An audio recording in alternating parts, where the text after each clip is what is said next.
नमस्ते प्रणाम आप सभी को। मैं भोजपुरी गायक सूरज गंवारी आप सभी को तहे दिल से प्रणाम करता हूं। और आज पहली बार इन्होंने सिंगिंग स्टार्ट किया है, वो भी दीवाना स्टूडियो ज्ञानपुर से।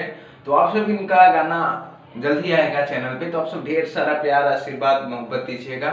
और आइए मैं लाइव वीडियो दिखाता हूँ आप सबको कि गाना कैसे रिकॉर्ड हुआ और कैसे इन्होंने गाया है। आइए मैं सुनाता हूँ, सीधा डायरेक्ट गाना सुनाता हूँ।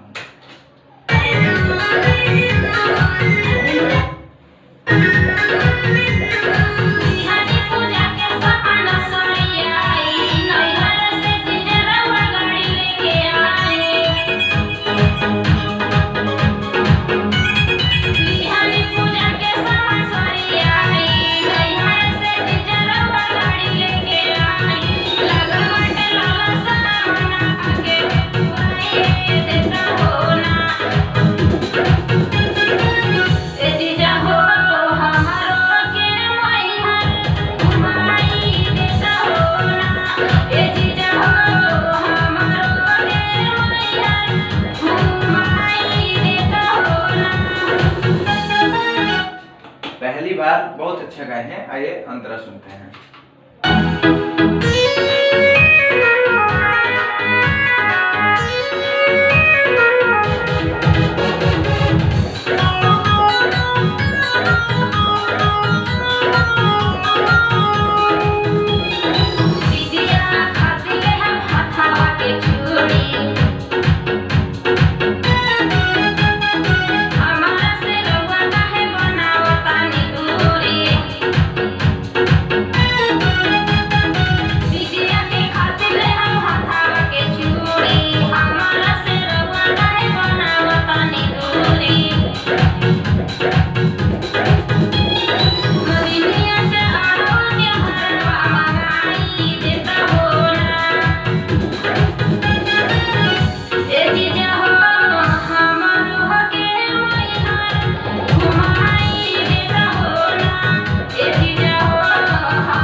चलिए आइए आइए आइए, बस करिए।